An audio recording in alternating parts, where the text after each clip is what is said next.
Right now we have Art, Bob, Dana, Jeff, Julie, and Lisa here with us. So thank you everyone for joining. And one more person just chimed in. Oh, Gene, wonderful. So as many of you may know, today we're going to be hearing from Linda Berens, who, among being a chief researcher, presenter, and author in the world of psychological type and in APTI, is also the current president of APTI. We're going to be hearing today from Linda about the Berens Core Approach Facilitation Training, which is going to be one of the longer-term certification training programs being offered at the APTI conference in Miami this July. We hope to see everybody there. If you have any questions about the certification training or about the training, try to get them in here if you can. We can use the meeting chat. And also, I'm sure Linda will be more than happy to answer your questions after the webinar. So with that, I'm going to ask everyone, if you're not currently in the process of speaking, please keep your line muted. You can do that by hovering over your name on the call attendees list, which will be on the left-hand side of your screen if you're using a PC, and on the top part of your screen under a drop-down menu for call attendees if you are on a Mac. For example, I'll go ahead and mute my line right now, and you'll see that the phone sound turns from white to red.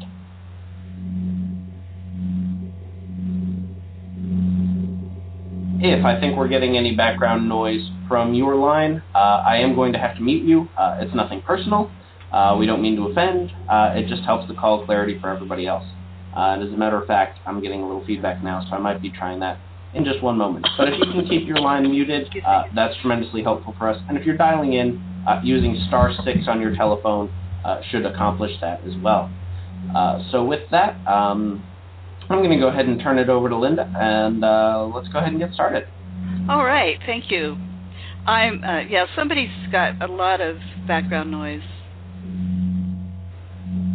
So you're going to... Okay, I'm not sure what happened with it. So I'm working with screen sharing in a different program that I'm used to. There we go. So I'm to get my chat into a place where it's supposed to be, and it's not working. So I may or may not be able to see the chat, Tony. That's perfectly fine, Linda. I'll snag you when we get to a good stopping point and bring up any questions you have there. Okay. So I think I'm all right with it here. All right, here we go. I'm not sure what you're seeing. I'm trying to be in presenter mode. Here we go. All right, so you should see my beautiful face. Well, anyway, I'm happy to be here, and just want to invite you, when you have questions, to type them into chat. And I can see my chat. I think it'll work out fine that I can see my chat. I'm not sure what you all are seeing at the moment. So just type those in. Tony will monitor them, and I'll pause periodically and answer them when they're most relevant.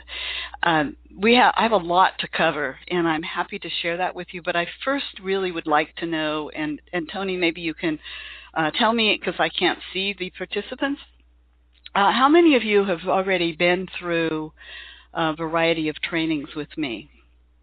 So if you would just click that flag, and Tony will tell me about how many of you have been.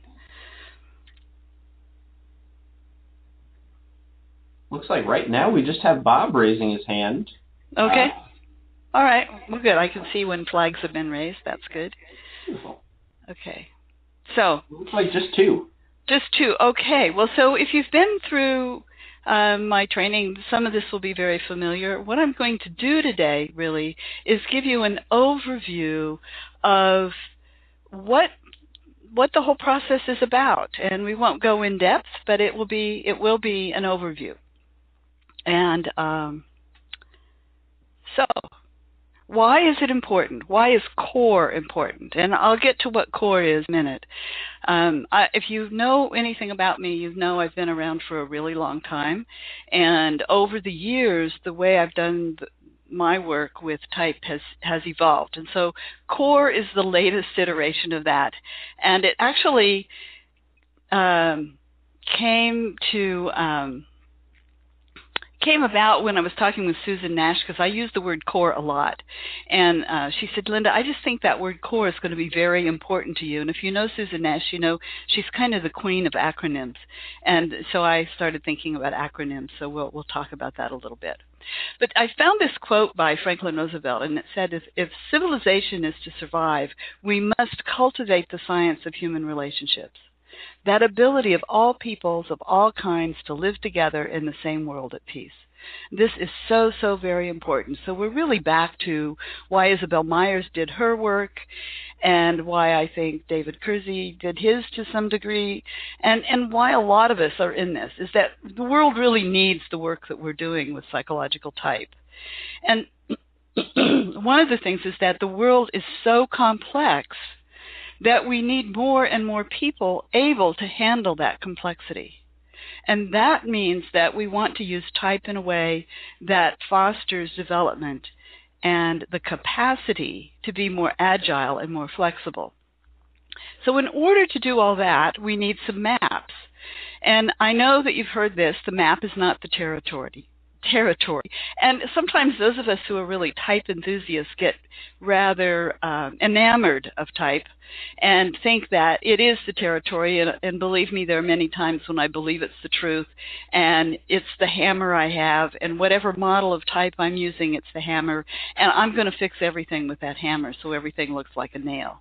And the value of the map really is determined by how well it actually matches the territory. So we have to look for validity, not just test, not just with instruments, but with what is it? Is it actually mapping that territory? Because if you're going from Los Angeles to San Francisco and your map doesn't match the territory, you might wind up in Nevada or the Pacific Ocean or Mexico. I did that once. But it was Kansas City, not them. But that's another story. So it's also the value of a map is how easy is it to use and remember? And then how scalable is it? Can we use this map in a very granular way? Can we use it in large groups of people? Can we use it in small groups? So the realization that I've had shared with me, that somebody had recently after taking some programs, is that there is so much more to type than most people think.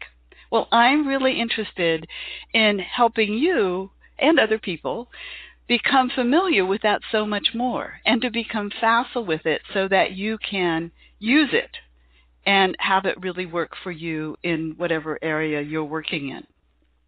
So the Berens core is a personality framework that's relevant enough to use right now, and that it has meaning in a variety of contexts. So in the user, the client, the participant's perspective, it is something that they can put to use very quickly.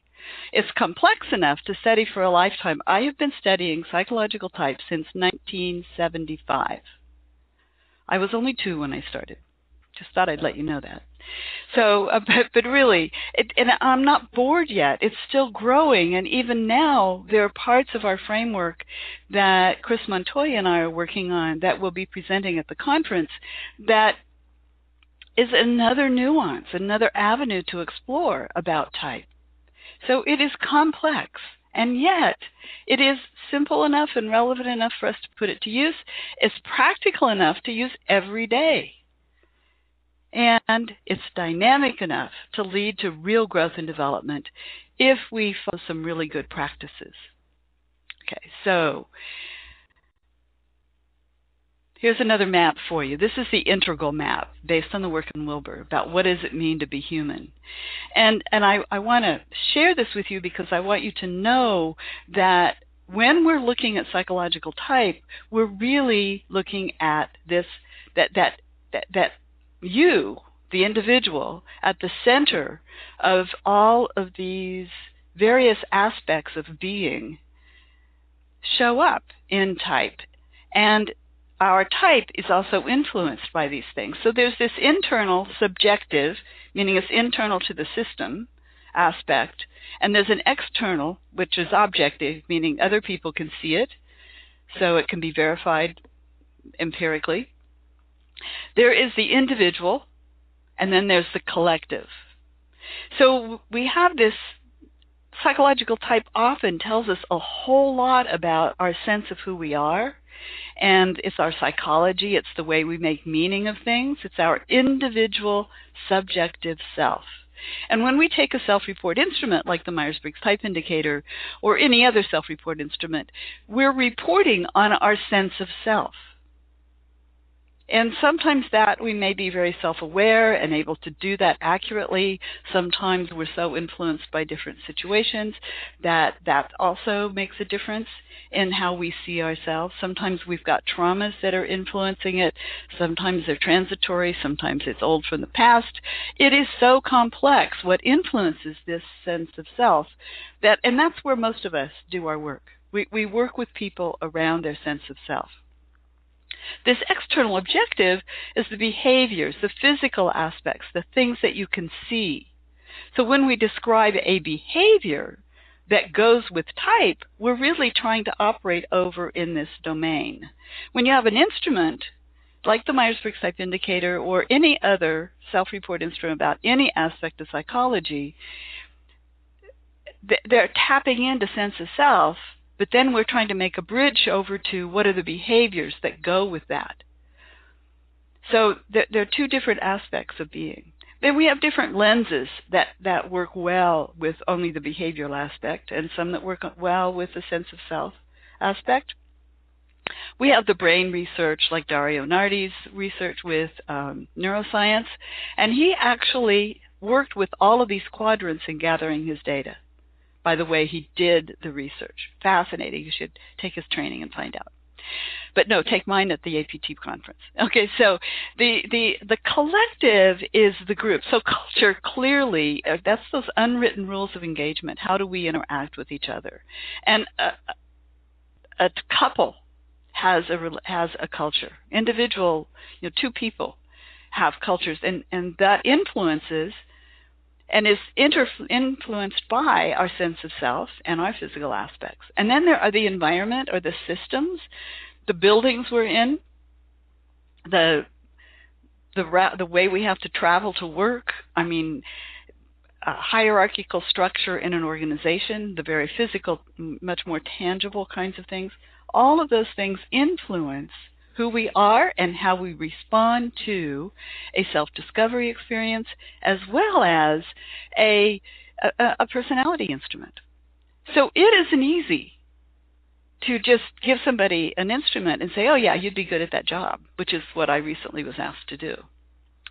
So there is a lot more to the process than you can master, really, in a 3-day training.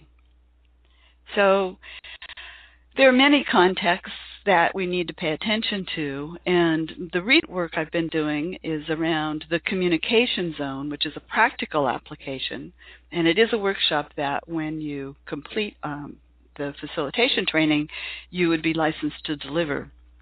But the whole thing is that the way the process works is we help people with self-knowledge and building trust, and then perspective taking. All of those things are things that contribute to our sense of self, our interactions with others, our relationships, the situations that we're in.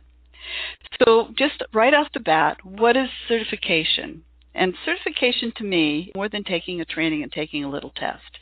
So there are several different steps that I'll go over at the end about what it takes to really get that stamp of approval. It's not a short process, really, but it requires self-knowledge. You have to really know where you fit. So the first thing that we do is go through a self-discovery process. You have to know the methodology essentials. What are the things that you have to do? You have to know about ethical use of instruments, of course, and you have to have some competencies in facilitating self-discovery. So those are the things that I'm always trying to cover in the trainings that we're doing. So let's just kind of talk about some of the things that we look at in terms of our frame of mind, right? So here we are. This is the stew of life. There there are cultural memes that values that you pick up. You just pick them up. They're like genes. You got them somehow. There are systems that you operate in. We happen to be in the United States living in with a government system called democracy. You might work for yourself. That's a kind of system. You might work in a strongly regulated industry, so you might be in a system that has a lot of rules and regulations. All of those systems are things we operate in, our family systems. There are structures that we have to deal with, and there's the zeitgeist, the tenor of the time. And there are people who would say that the tenor of our time is one of fear. There are people who would say it's one of hope. There are people actually who say that we're on the cusp of some major transformation, which is kind of what I think may be going on.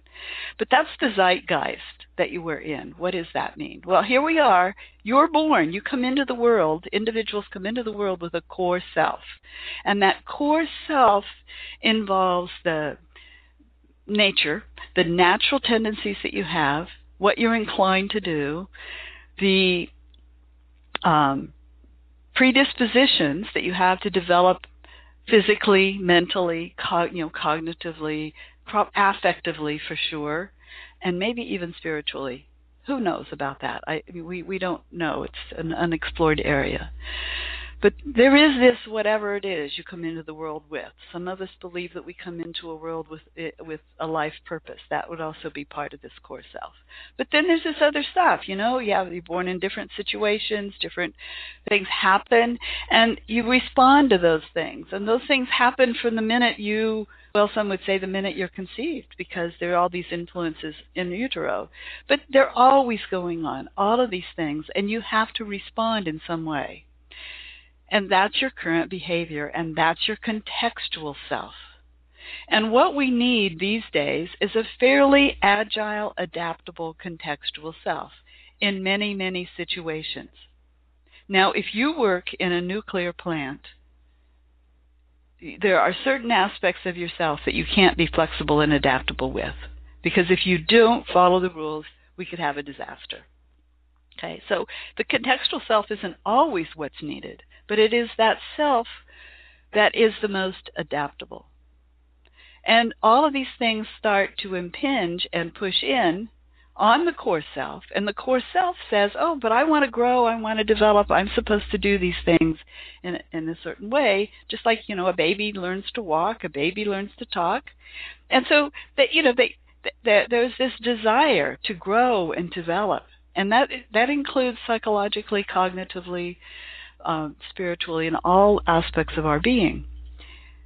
So we adapt. We adapt to those forces from the outside and to the urges inside to the degree that we can, and we grow.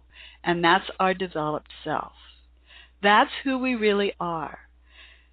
In the process, some of us are fortunate enough to not have had to suppress our core self. Some of us have had to suppress our core self. And so it's kind of gone underground for whatever reasons. And probably different aspects of ourselves go underground or get expressed. But whatever there is a constant core. And so this constant core is something that, if we know what it's about, we can really tap into better self-management, better self-leadership, more agility, and the capacity to handle more complexity. So do you know what are your core needs? Well, if you've had the temperament training, you do, but there are probably some others. Do you know what are the talents that nurture those core needs? What are the most nurturing environments for you? And what are your strongest stressors? Now, I know that if we were having a little conversation in a workshop, a live workshop, and we would be talking about these questions, that you would probably tell me some things that are stressful for you. There are all kinds of things that are stressful, but there are certain stressors that strike at that constant core. And so that constant core is what we need to know about. We need to understand what is an aspect of that constant core. And we don't get training in that. I remember in elementary school, I was told, it must have been fourth grade, I can still see the classroom, right, that you could live, I don't know, something like 2 weeks without water and however long without food, and probably 2 days without water. I don't know what it was, but it was some amount of time without water, some amount of food without food, but only a little bit of time without air. And so those things are very important to us. There are psychological things that we need, and those are important to know. So the maps that we can use, the typological maps, some of them can give us clues to that information. And in order to get that information, we have to look at patterns and processes. And this is one of the things, that's one of the slides that I use a lot in my setup for the workshop. So I ask people, what do you see here? So what do you see here? Just think about that. And some of you will say a shrub, a lettuce. But if you think about, it might be the top of the tree. If you said it's the top of the tree, you've either seen my slides before or you referenced the tree. And the tree has a pattern in its entirety, its wholeness. So there is the interrelationship, the configuration of treeness. Roots, a trunk, a branching system, and some sort of, well, leaves, but conifers don't have leaves. So there are also processes that go on inside the tree that help maintain that pattern. And the structure changes a little bit over time, but the pattern is always the same. So there is a constantness, and if we can understand what that pattern is, it can free us up and maximize our individuality. It's not like, it's going to be a cookie cutter pattern, like if you're sewing something and you put a pattern on the fabric and you cut around it, because once you do that, you still customize it and individualize it. So we have, what are the core essentials? Well, there are lenses that we use, and there are processes or practices would be a better word that we use. There are core patterns that get at this theme, the core driver, the need, the talents, the stressors and stress responses, and various attributes that help us know, what is this pattern? And then there are dynamic processes, activities that go on within the system, and those are the polarities that we can identify. And there's contextual adaptability and development that we can get at. So let's look at the lenses first. We have integrated multiple models. These lenses have been around for a long time. I was first introduced to psychological type via temperament in a psychopathology class about how people go crazy. And temperament tells us why we do what we do. I was also introduced to interaction styles, the seeds of interaction styles, by David Kersey, and then as I was exposed to DISC and social styles and started to see how can we make those relate, that tell us how we do what we do. Our physical behaviors actually very observable, very easy to get at. And then there's cognitive dynamics, which is what. It's really not what, it's the what processes do we use as we think about things. And all of those converge or are lenses that we can use to understand each of these 16 holistic type patterns. So that they all sort of shed light on the patterns, if you will. My little hesitation was that my chat window is showing up on top of my slides. And so it just occurred to me, is it showing up on top of other people's slides? Tony, can you tell me that? It is not. Oh, good. Thank you very much. So, all right. I'm only a little bit distracted by chat. Thanks for the feedback. Okay, so we have these multiple models or these multiple lenses, and we have individuals that want to know, what is my best fit? Well, they want to know more than that. They want an answer, actually. They want to take a test and have the test tell them the answer. They want to take an instrument. They want to have you, the practitioner, tell you what is my best fit. However, the process we use is one of engaging them in a self-discovery process about what is my best fit, so that then they own it. And we use multiple data points to do that. And some of those data points come from the different lenses, and these lenses have been around for a very long time. Very often we start with interaction styles because in a corporate setting, it's safe. It doesn't feel psychological. It's behavioral. It's quick. People can see the behaviors very quickly. And we now have some videos that we can use to show. We also use, I'm now calling temperament essential motivators because temperament was used years ago. It's been observed for well over 25 centuries. And the patterns of the 4 temperaments that David Kersey identified and used and taught all of us to use, actually, in his excellent counselor training program. But so when I say temperament, in some worlds, they think of something like the temperament of dogs or the temperament of babies. They think about emotional tone. So it got to be confusing, and I wanted a more, as always, plain English word, so we chose essential motivators. So it's those things that are so essential to our being that they motivate us.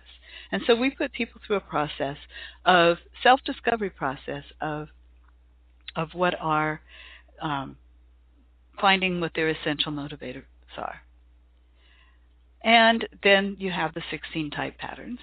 So you can get to 16 types by having 4 essential motivator patterns, 4 ways to express those patterns, and get to 16 type patterns. And then we unpack the code. Each of those type patterns has the familiar type code that was developed, that came about with the development of Myers-Briggs type indicator. And so that's become kind of a shorthand way of thinking about those type patterns. And we, so we look at the cognitive dynamics. How do we use these various cognitive processes in how we think about things? So we have those various lenses that we use. And sometimes I use one lens without using the other. I'm always using them in the background, and I'm using them in the background when I write, so that if I say something about one of the it's got to fit all 4. For example, one interaction style pattern has to fit all 4 of the types that have that pattern. More of that later.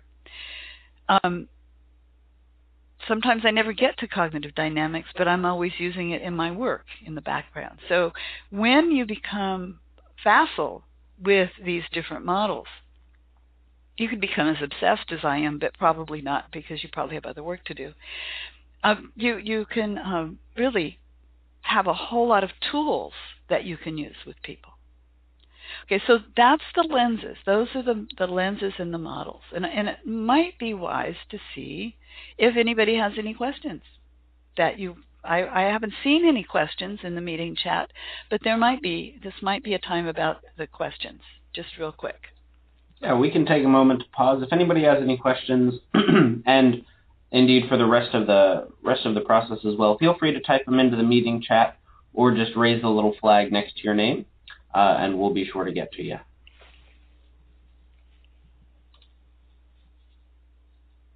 Okay, Jeff has his flag raised. So Jeff, talk.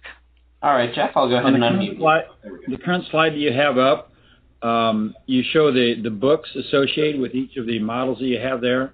Uh-huh.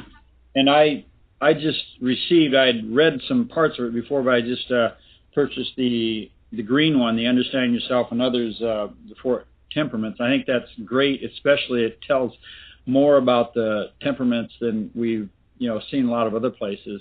But the other books, the blue and I have the 16 type one, but the blue and the red, I guess I haven't seen those books. They're available as well. They're separate books. Is that right? Even though they have the same overall broad title, Understanding Yourself and Others, but I can't read the subtitles on them from the slide. Oh, okay, yeah. One is an introduction to interaction styles, 2.0, and another one is an introduction to the personality type code. And those are available, I believe Amazon has them, but you can also get them at Radiance House. Okay, Radiance House, because I got through, I think CPP, either CPP or CAPT, one of the two. CAPT, maybe. I think CAPT carries the temperament booklet. Yeah. Okay. So Radiance House has all of them. Yes. Okay. Thank you. You're welcome. So Art says, do organizations have favored cognitive dynamics?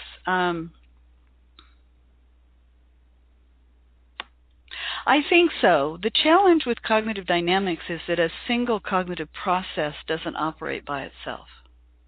So it's always operating with others. But you can see the predominance of one. Sometimes you can see the shadow side. And so when I get to explaining that, we might come back to that. All right? Great. Let's move on a little bit. So just a little bit about what the process is, and back to that acronym, right? CORE. So we have CORE. The first C stands for centering. Now, at one point, I tried to make these letters go with the models, and I realized, well, that's fine and dandy, but it really is a set of practices or a process. So CORE is about the patterns and the practices. Patterns, processes, practices. So what I want client to learn is, and the individual encountering this, is to really get a sense of what is at their core. So once you do that, you can raise the question when you get stressed or when your significant other's stressed. You can say to them, you can start to look and see, are their core needs getting met? Or is there something in this situation that is stressing them that is a little bit hidden? And so when we get a little bit out of alignment with that, we need to come back to center. And you will do better if we move out from our center rather than just taking on and adding on skills and characteristics and things like that the environment might need. So part of this main practice is about centering, becoming more mindful using the typological models. And then there's opening. So once you become aware of aspects of yourself, you can open to new experiences. And then you can also open to other people. And then relating, how do you powerfully connect with others? And then beyond that, how do you expand and actually transformationally grow? So centering is, there are these unconscious operating systems, essential motivators, interaction styles, cognitive dynamics, and then there's this other thing I call outlook, which has a lot to do with what have been the significant things in your development. Where are you developmentally? What's going on contextually? All of those things that influence our outlook. So those things they go underground. They're there. They didn't go underground. They're just unconscious. It's automatic. Our heart beats. We don't think about it. It's an unconscious operating system. The vascular system is. We can sometimes take a little control over the heartbeat. I don't know too much about that, but we can. Our breathing is automatic. It's unconscious, but we can slow it down when we need to. We can go back to center. So all of these things are unconscious, and once we make them conscious, we have a whole lot more we can do with our behavior. And it's about mindfully staying centered. Opening is about what new situations. Like I discovered when I was in 1975, when I took the psychopathology class from David Kersey and the other faculty members, and I took the Myers-Briggs Type Indicator and it pointed me to look at INTP. I discovered that I'd been looking in the wrong places for job satisfaction, that there were certain things that I would do well. I also discovered underuse of things and overuse of aspects of myself and things I was blind to. And I'm still discovering some of those. Discovering other perspectives, that other perspectives besides mine have value. I mean, if you watch Big Bang Theory, which I'm sort of addicted to watching the reruns. You know, obviously the main character in there has just tons and tons of blind spots, and is totally unaware of other perspectives. And he sort of has to ask, is this a social convention? Because he's learned that there are social conventions that he doesn't usually pay attention to. And then how do we make space for others? How do we do things that we don't insist on our own? So opening up to all of those things will lead you to better relating, whether you had intended it to or not. So how do we connect with others? How do we take their perspective? Perspective taking is one of the key things that shows up in research. There are three key factors that have shown up in research about what makes for good relationships. And one is self-awareness, self-knowledge. One is trust, and the other is taking perspectives. And you have to be able to take the other person's perspective. We have wars going on because we're incapable of taking perspectives. And then learning on a day-to-day basis how to shift your communication and how do you relate to other contexts. You know, I'm currently in a situation where I've been observing behavior on a board, put it that way, where the president's behavior doesn't look like her type, doesn't look like her natural preferences, because what's needed by the situation is much more directing, and that's not her natural style, but she's honed the skill and she uses it. So she's learned to relate to other contexts as well as to other people. And then how do you go beyond those blind spots? How do you increase your skills within your type and taking on the skills to others? And then how do you increase your capacity to handle complexity? And how do you do the shadow work? And this gives us some maps for what that shadow work would be. All right, so what does that type code tell you? I sometimes think about it as kind of a magic code. Well, here are all those type codes rambling around, and if you've done much work with just type codes, and you go into an organization, say, yeah, we took the Myers-Briggs. I'm an SNP, ISNP, and then they get the letters all scrambled up, and sometimes they'll remember one letter, and sometimes they'll say things like, I'm an ESPN, right? But basically, this type code, if you know that type code and you know all of these lenses, you can know a lot about the unconscious operating systems, assuming that you've gotten somebody to best fit. So there are all of these integrated multiple lenses. So the type code relates to these are color-coded, and I'll come back to them in a minute, these various lenses and how they fit. So it isn't just about E, I, S, N, and T versus F, J versus P. And while that kind of opens the door sometimes for people to see differences, there is so much more. Excuse me.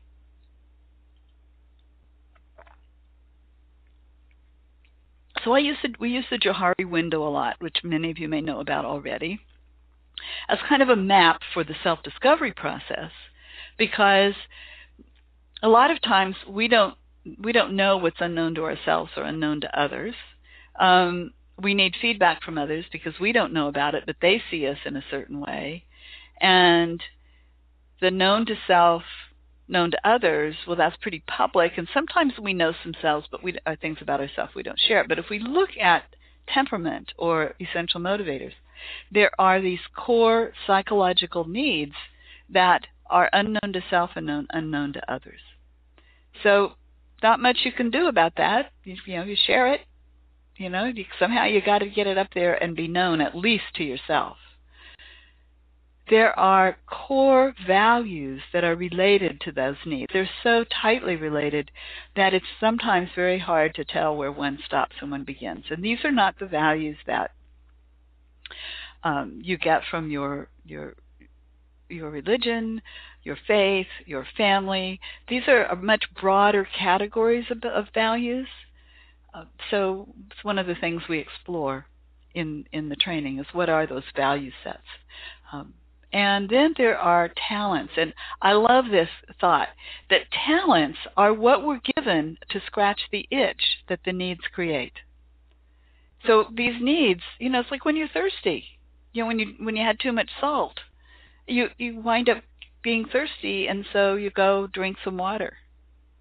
And one of the problems they found, by the way, with that little analogy, is that diet sodas sometimes quench our thirst, and therefore we don't drink enough because we get fooled into thinking our needs have been met.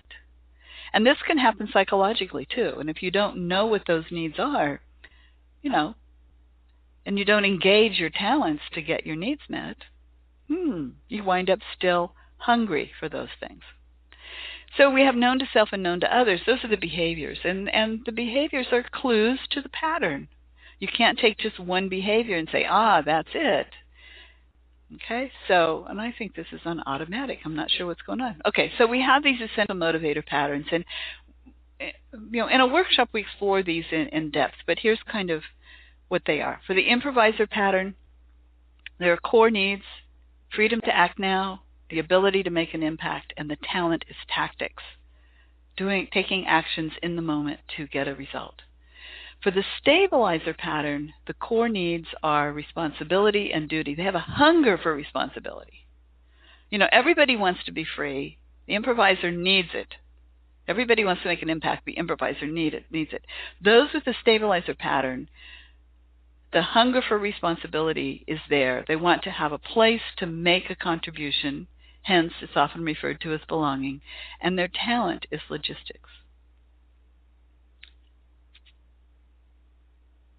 For the theorist, the core needs are knowledge and competence. Now, many people love to learn and will do learning for learning's sake. But for the theorist, this hunger for knowledge is to get at the deep, deep knowledge, the theory that's behind something, and to have mastery over that, and mastery over themselves.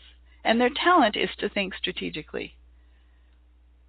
And catalyst, the needs are about having a deep meaning and significance of purpose, and to have that honoring of one's unique self, unique identity. And the talent is diplomacy, because diplomacy builds bridges, and they want to have a sense of unity with others, as well as have that unique identity. So that's just a little bit of the essence of the pattern. And then, and by the way, in a session, the explanation and the self-discovery process of those patterns takes about an hour at a minimum. And more depends on how many participative activities. So you have the dynamics. What are the dynamics? Well, catalysts and theorists, and I don't know if you can see my mouth, the catalysts and theorists share that abstract language is the process, the kind of language that best meets their needs. For the stabilizer and improviser pattern, concrete language is the language that best meets their needs.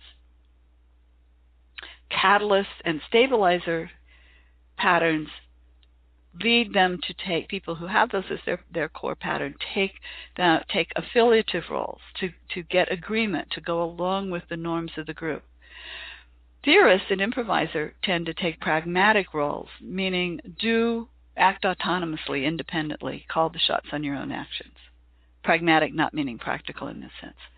Catalysts and improvisers have something in common, that they tend to have an interest in motives. Improviser wants to know, what are you up to? What's driving this? And the catalyst wants to know, what's your purpose on the planet? Theorists and stabilizers have an interest in structure. The theorist is about, what is the conceptual structure? the framework.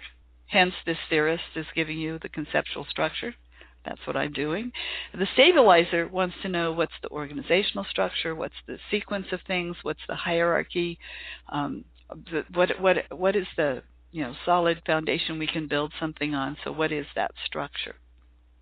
So these are processes, these are dynamics you can shift. You can hear somebody using abstract language. That does not make them a catalyst or a theorist. You can hear somebody using concrete language because they've learned to do behavioral observations as somebody in law enforcement would, or charting as in medical. They may use very concrete language in that context. That does not make them necessarily have a stabilizer or an improviser, a motivator pattern. So you can't determine the pattern by the preference alone. But when you have the pattern, you're likely to privilege one side of the polarity, and I call these a polarity. So what do you do? What are some of the things that you can do with these patterns? Well, you can do all of these things: map the team, communication, deep motivations, talents, stress, issues in conflict, creativity, and perspectives on change. There are all kinds of things that you could do. So those are some of the things that you can do with that lens. And then how do they map to the type code? Well, it's a map of pattern to the type code. The type code doesn't make that the temperament or the essential motivator pattern, whichever language you want to use. And we use these terms. David Kurza used other terms, but these are the terms, the names we're using because they people relate to them well in business. So that's the type codes. All right, and I noticed that moving along a little bit to the next pattern.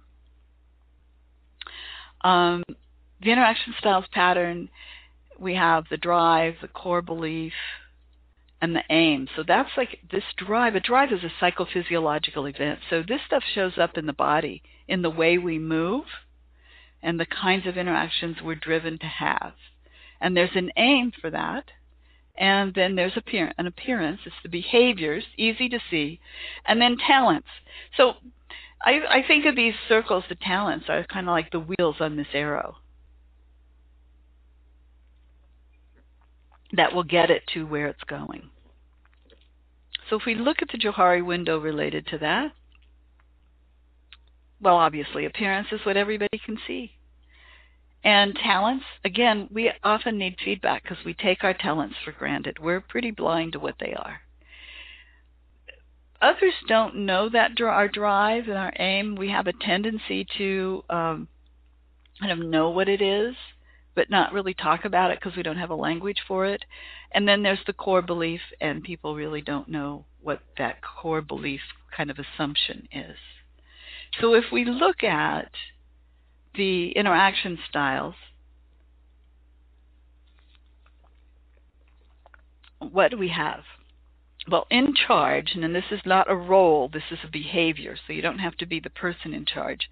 In charge has a core belief of it's worth the risk to go ahead and act or decide. This is not like the risk-taking behavior we see in the improviser pattern. This is just it's just worth it. It's a risk to not decide. A decision to, not deciding is a decision to not decide. We're just not owning the decision. And so there's a determined energy. They want to make quick decisions, and that aim is to get an achievable result. Their drive is they're driven to get that achievable result, and they have a drive to accomplish. Okay. Now there's a developmental aspect to everybody wanting to accomplish, but this is from the time they're little. It's like just this drive to, like my granddaughter used to say, done. We'd be doing something and she'd say done. She was really ready to be done. Chart the course. The belief is it's worth the effort to think ahead and reach the goal, and it's a very focused energy, making deliberate decisions, getting to the desired result. And the drive is to anticipate. They're just driven to have a sense of what's going to happen, to have some sort of course of action in mind. Not always a sequential plan. So you'll see kind of deliberate, focused energy there. Get things going. Well, it's not about just getting it going for the heck of it. That's fun too, but it's about getting things going toward a goal. And they believe that it's worth this energy, whatever the energy it takes, to involve everyone and get them to want to. It's actually a very engaging energy, and wanting consensual decisions, having everybody agree, getting people to embrace the result, and their drive is to involve and be involved. And sort of an upbeat kind of energetic kind of energy that shows up physically is the way you move. And I'm trying to make my voice have this kind of energy, and perhaps you can feel the difference in the voice.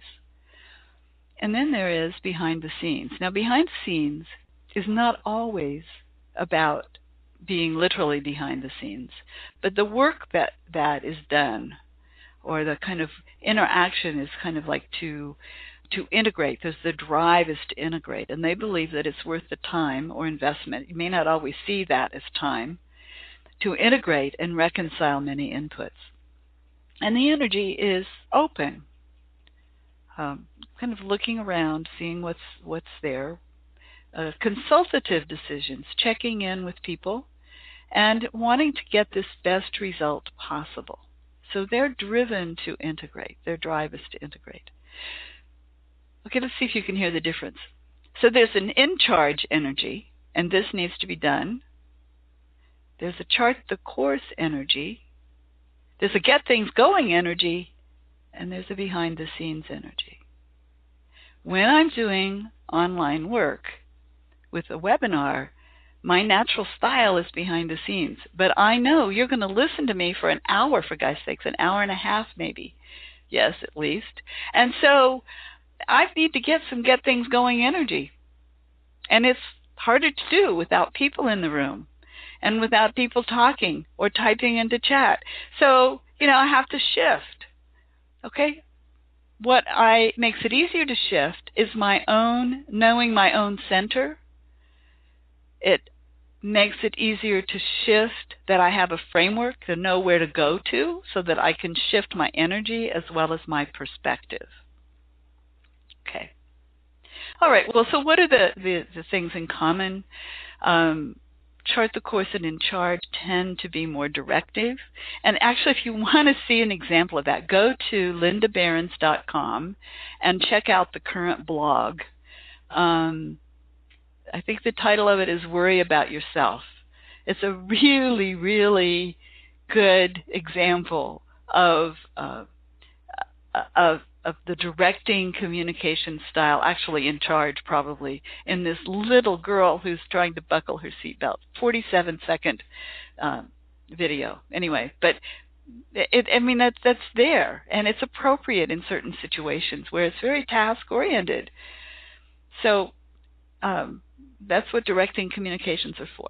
Behind the scenes and get things going tend to use informing communications. They're inclined to want to get involvement, to get input, and to sort of get buy-in. So they tend to use informing communications, of giving the information and leaving it up to act. You could do a whole day workshop with nothing but directing and informing. You can do all kinds of tangible coaching using this lens by focusing on these communication differences. Okay, chart the course and behind the scenes tend to start out by responding. They want to wait and see what things are like before they enter into an interaction. In charge and get things going tend to take initiating roles. They tend to make the first move in a new relationship. This is only in an aspect of extroversion and introversion, which it relates to how we define relationships. It doesn't have to do with projects. Okay. This is about interaction style, right? And diagonally, we have chart the course and get things going. It's process, but the process is different. So with chart the course, they want to have a process. Almost might want to call it a method, a procedure to follow. Get things going wants to be in an emerging process, because it's out of that process that we get those involved kinds of buy-in decisions. In charge focuses on outcome because they want to see that result. They want to have some measure of control over the resources.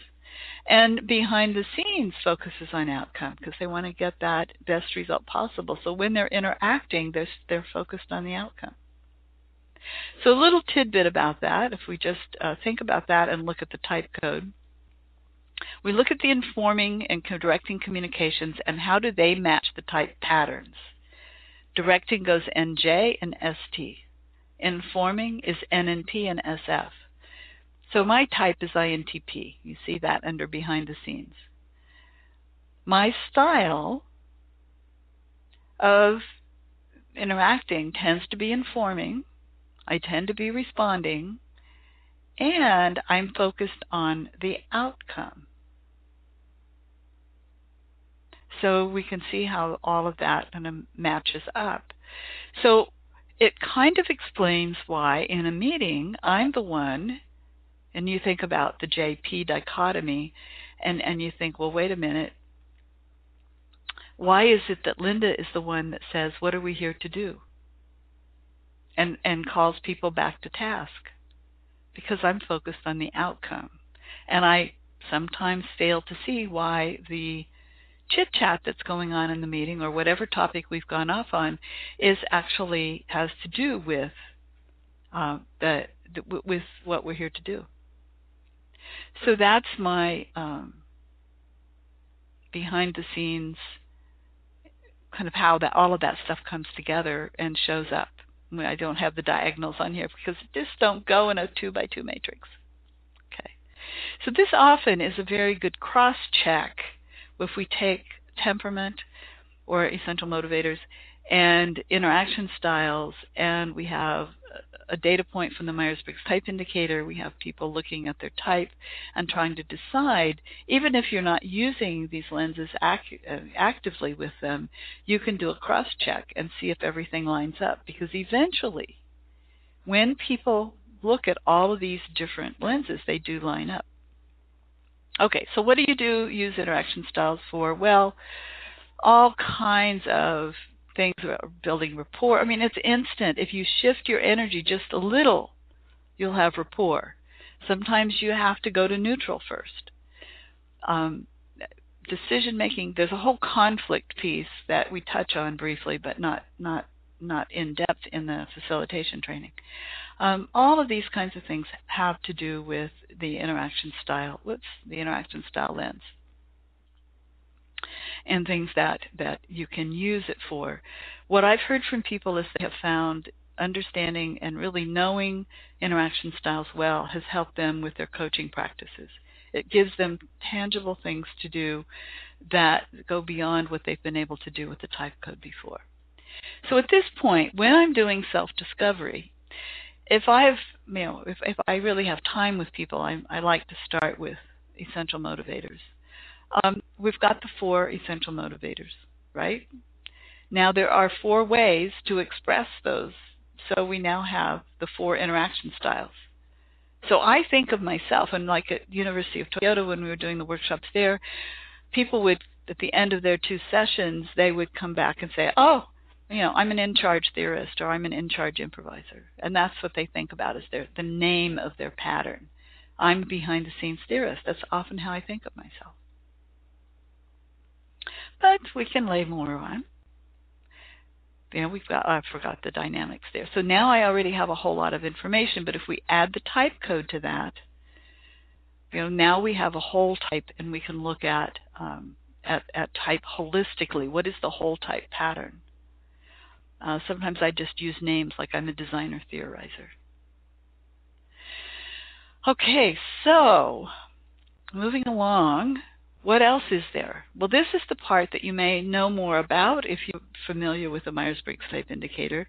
You learned that each of those letters in the type code, that it really stands for a dominant, auxiliary, tertiary, and inferior process. And so that there are these different processes that are operating in, and this was Jung's original theory, is that there are 8 psychological types. Each one is sort of dominated by, has a prevalence of one of 8 cognitive processes. He called them mental functions. So in the development of the Myers-Briggs Type Indicator, that was more than anything could be done with a paper pencil instrument, because remember, this was the 1940s and 50s. So we didn't have the sophisticated computer technology we have. So we couldn't look at things as wholes. We had to divide them up. So that's what Isabel Myers did, is divide it up and identified these dichotomies, added the JP as a pointer to how people work in the external world through a judging process or a perceiving process. So this is a map of the perceiving processes, and really getting some understanding of what each of these 8 cognitive processes are. So in a workshop, I get people to the 16 types in some way, and then I unpack that code by having them do different activities experientially to experience the process so that they understand how they tend to think about things. There are 4 major ways of becoming aware, and I would call perception becoming awareness. It's not sense perception. It's becoming aware. Extroverted sensing, introverted sensing, extroverted intuiting, and introverted intuiting. And there are different ways of naming those. We have experiencing and noticing. Those are the names that I use. Reviewing, foreseeing, and interpreting or inferring. Susan Nash has some other words. Dario Nardi has identified in the 8 keys to self-leadership the last phrases on this graphic.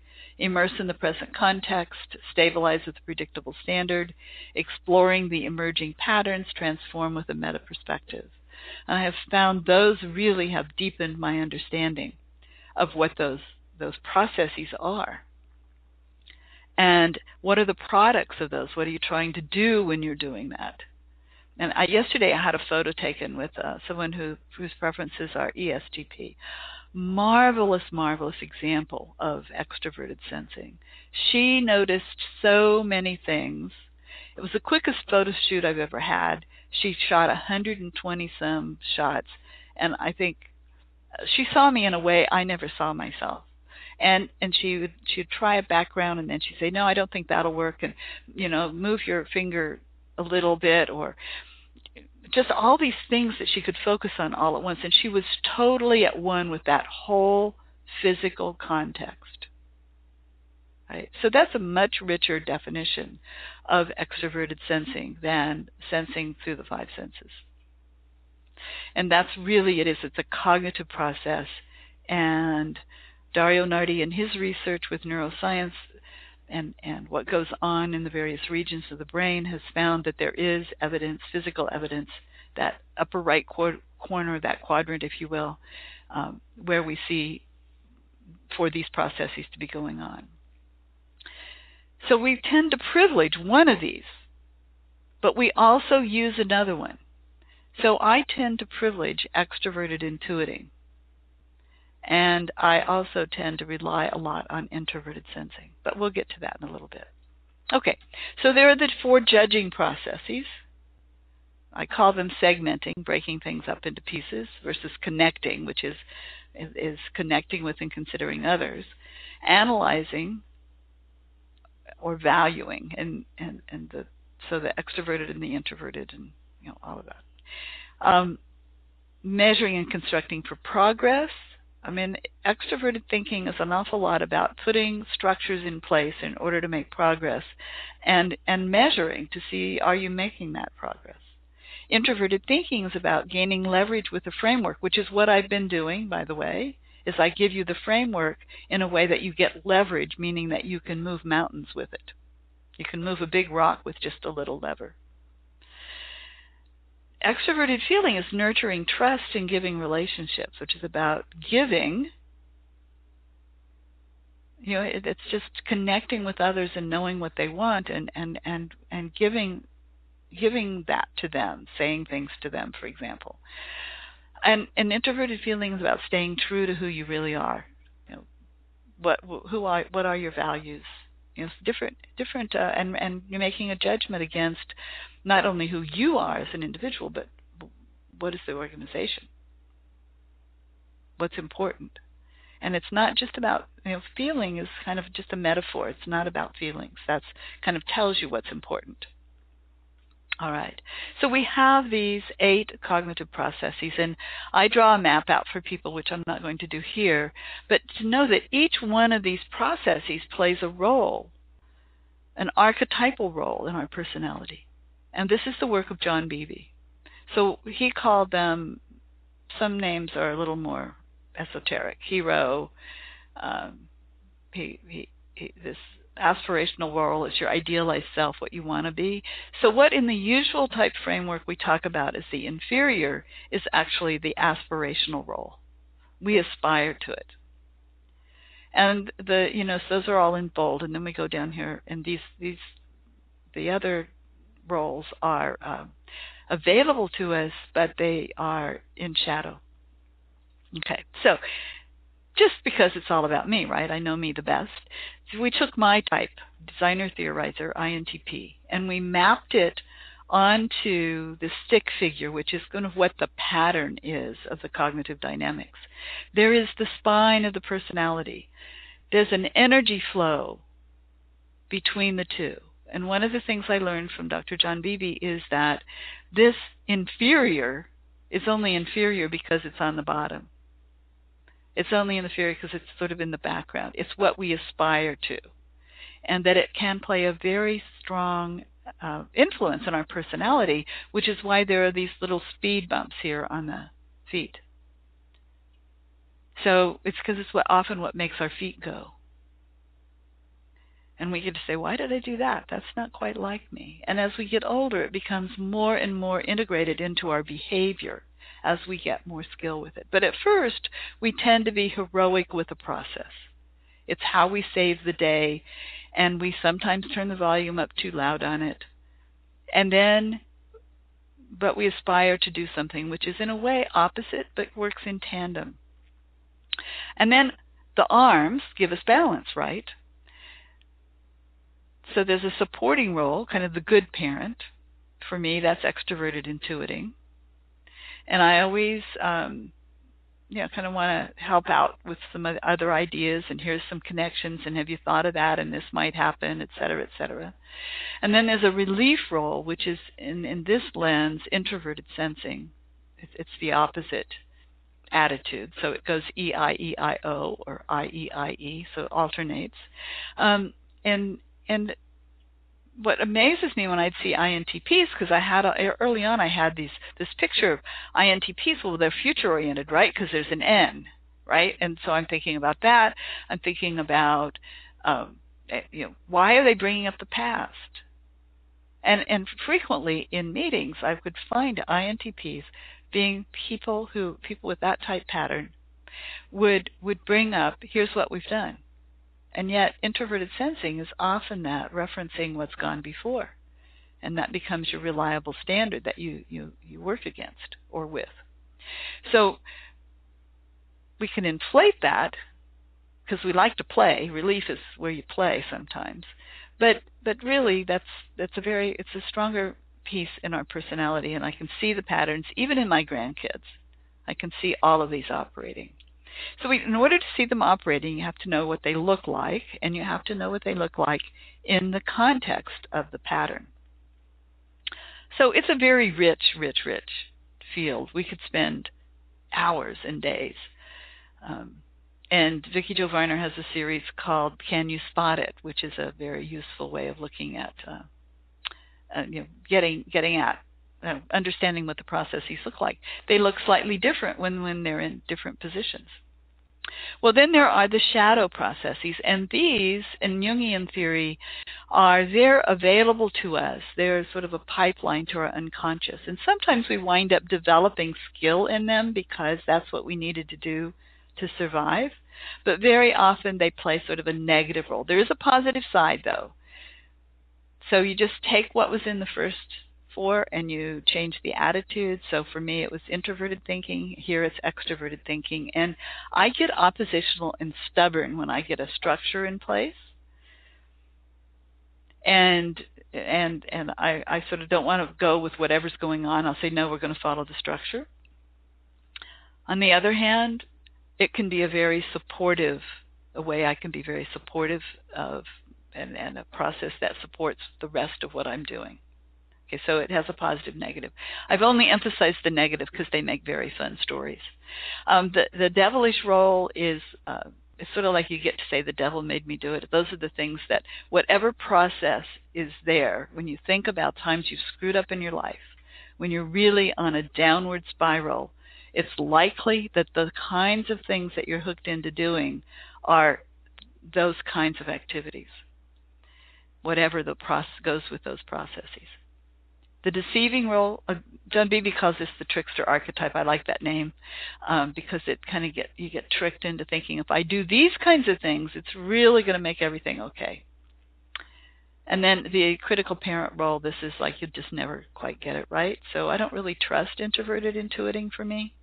And yet I do it well sometimes, but I don't trust it, especially as the foreseeing part. Well, that's very, very useful for deep coaching work.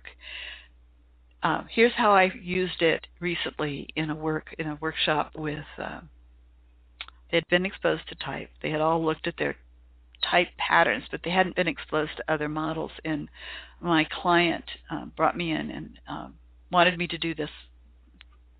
The type dynamics, because he thought that would be very useful.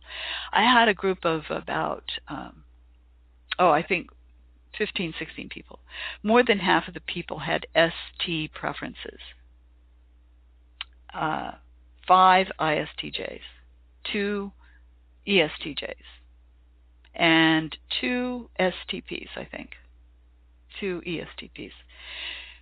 So I went through kind of a different, something more than what I've showed you, but I gave them exposure to all of the processes, got them to experience the processes with some activities, then I gave them 25 minutes and they partnered up with somebody. And we had engineered who they partnered up with by what we knew about their type and their roles in the organization. At the end of 25 minutes, they were still talking. And they really found it very valuable. And we were looking at stress at the time. But if we look at this communication zone, look what happens. So when Linda and Chris Montoya did this with me in our communication zone webinar, look at this. This is the ways we connect. These are what I call above the belt, right? Because we're probably pretty facile with them. We probably are fairly fascinated with each other this way. And that's very helpful. But then now we can start to get into some, when I do extroverted intuiting, he might be more stubborn. He might be doing it back with a stubborn way. And his leading role is where I get critical. That could be an ouchie. And boy, we're in trouble now because we're both down here in shadow. Possibly, not always, but sometimes it can explain what goes on, right? So it can be a means for growth in a relationship, for understanding the growth. It can explain why you're fascinated with people who are different from you, but they drive you crazy. It can give you ways to understand what you need to do differently to communicate. So this lens helps you with decision-making, problem-solving, managing communication, conflict, growth, and development. Typically, change how do you process change? And how do you get more flexible? And what is the stress? All right, so haven't seen questions, and you guys have been patiently listening. Either that or you've nodded off. So questions you have about the models. Still here, alert. Oh, good. Thanks, Art.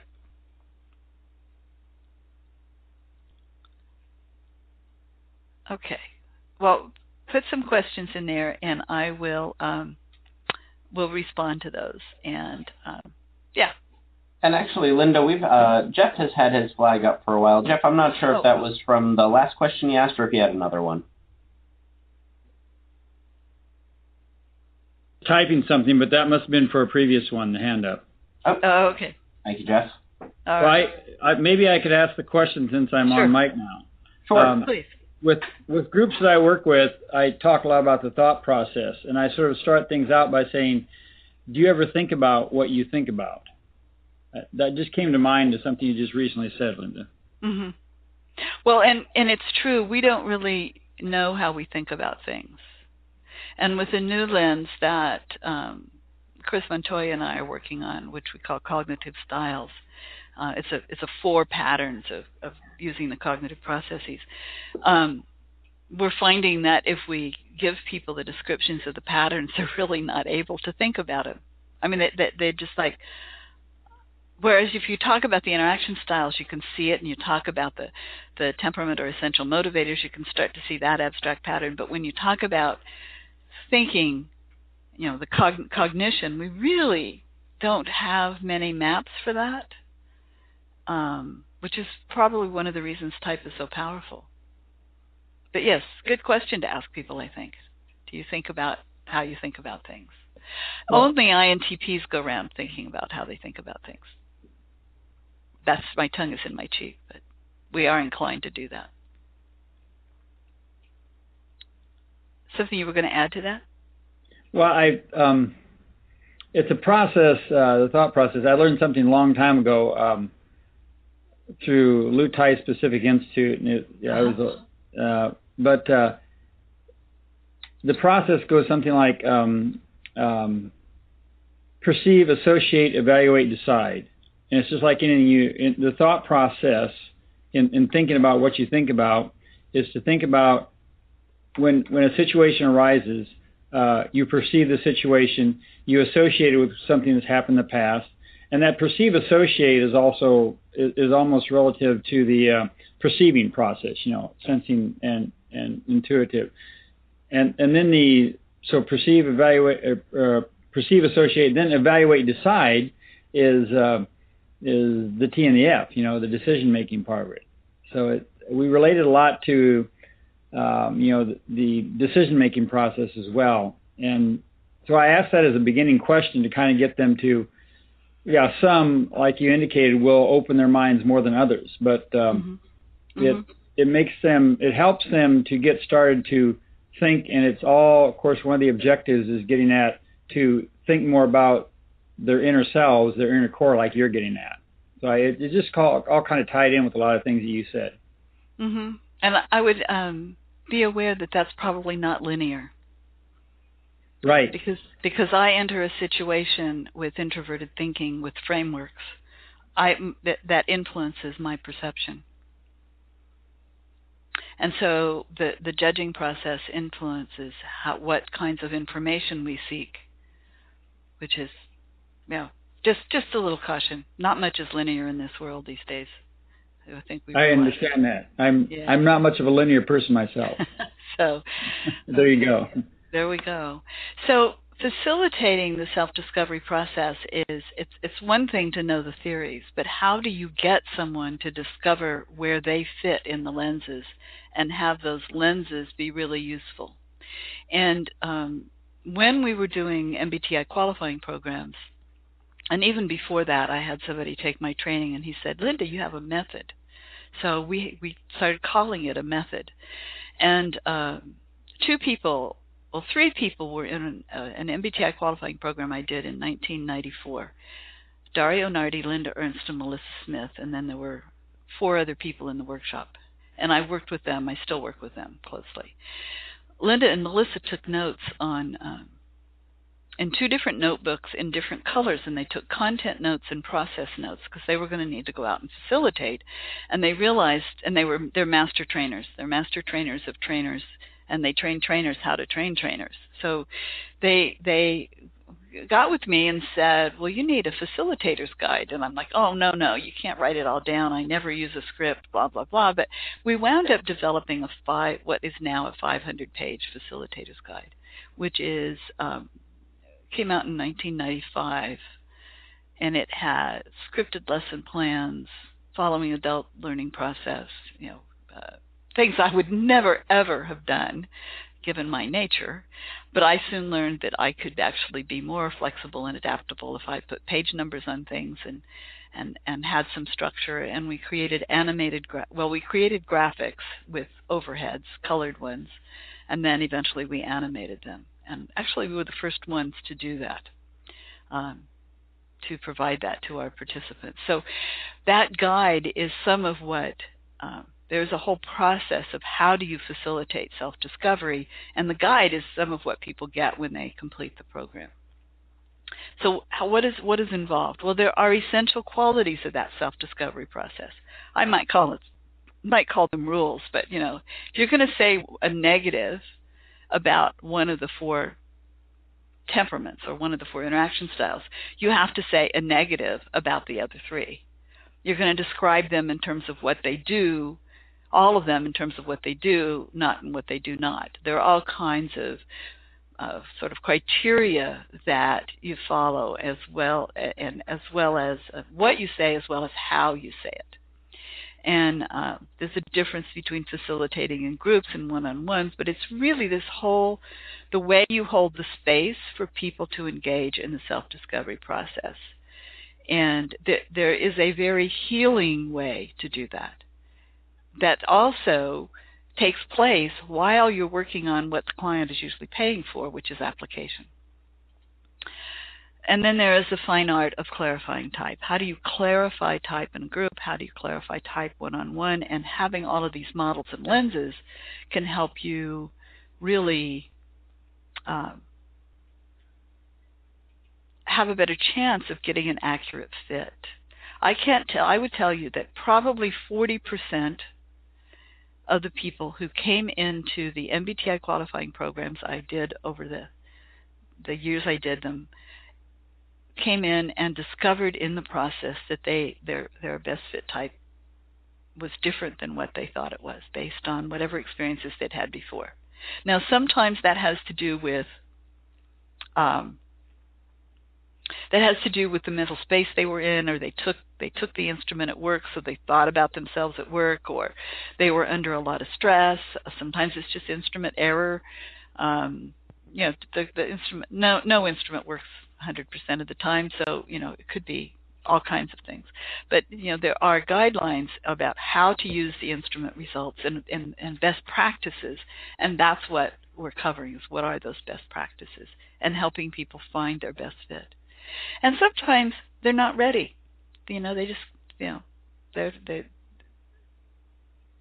not ready, but you open the door, and I'll have people come back 4 or 5 years later and say, here's what fits me the best. So part of what we teach is in a bunch of tools for doing this, getting started. How do you lay the framework? We have graphics and different things that you need to do.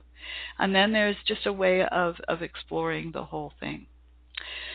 So what does it take? Self-knowledge, the methodology essentials, the ethical use of instruments, and competency in facilitating self-discovery. And the self-knowledge, in some ways, is more important than anything else. You have to know how these things fit you, and if they don't fit you, you have to know why.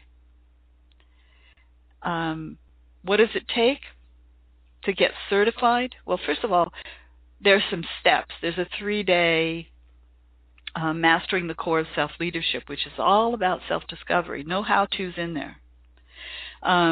There's the training itself incorporates that 3 days, and then following that are 2 days of going deeper, doing the things that we can do in the classroom, debriefing our activities together, having more activities. That sort of emerges out of what people need. And then there's online work afterwards.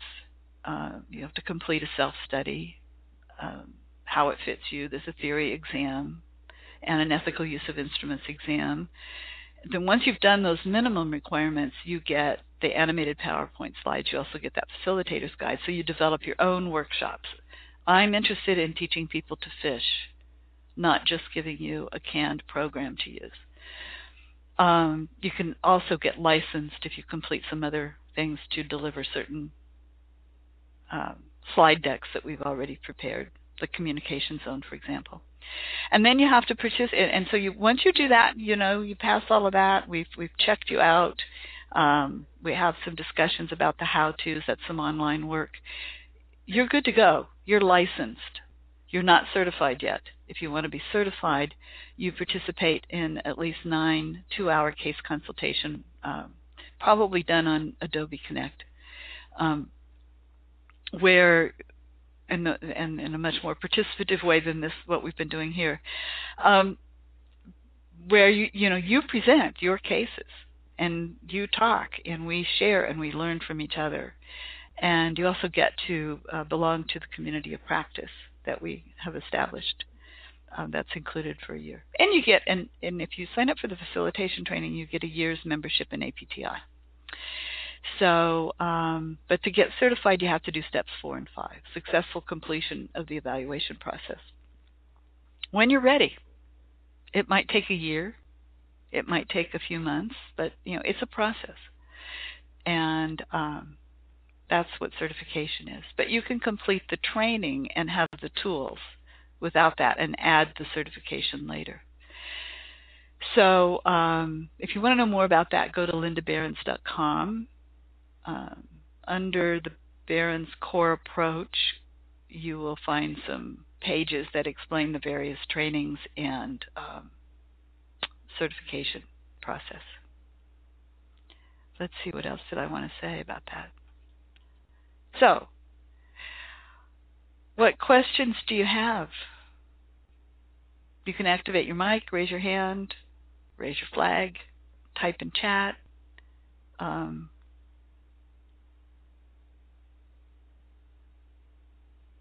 I will say that the online workshops I do, I use Adobe Connect, and we have breakout groups and we have polls, and we're much more interactive than this one has been.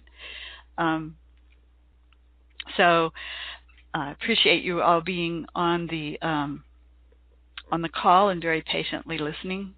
And I know you may have questions, so I'll just have this screen up in case you want to write down this information. It's pretty easy to find. It's lindaberens.com. So, questions?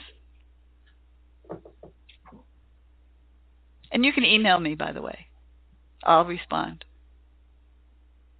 Thanks, Linda. And actually, if anybody is interested or wants to share this with somebody who couldn't make this today, we have been recording it. We're going to make it available for everyone.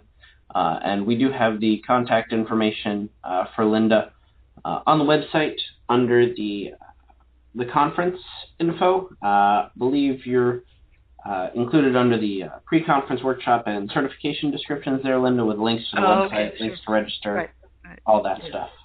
Yeah, so I would encourage you all to attend the conference and really have a long and involved good time at the conference. And if you're able to be away from your work in Florida and come to Florida and come in on Sunday, and we'll have 3 days of the Mastering the Core of Self-Leadership, and then we will have the conference, and then we will have the last Sunday, we'll have an abbreviated version.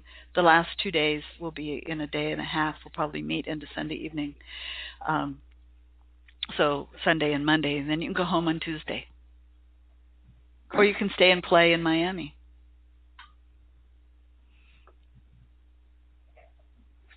All right. Looks like we've got some comments coming into the meeting chat. Looks like you've got some follow-up questions that'll be coming to you via email, Linda. Yep, looks like it. So with that, let's wrap it up. I'll end the recording. Thanks, everyone, for attending today. And if you have any questions on the conference itself, please feel free to reach out to me, info@aptinternational.org, or reach out to Linda for questions about her program and certification in general, linda@lindaberens.com. All right. Yes. Thanks, everyone. Thank you. Thank you.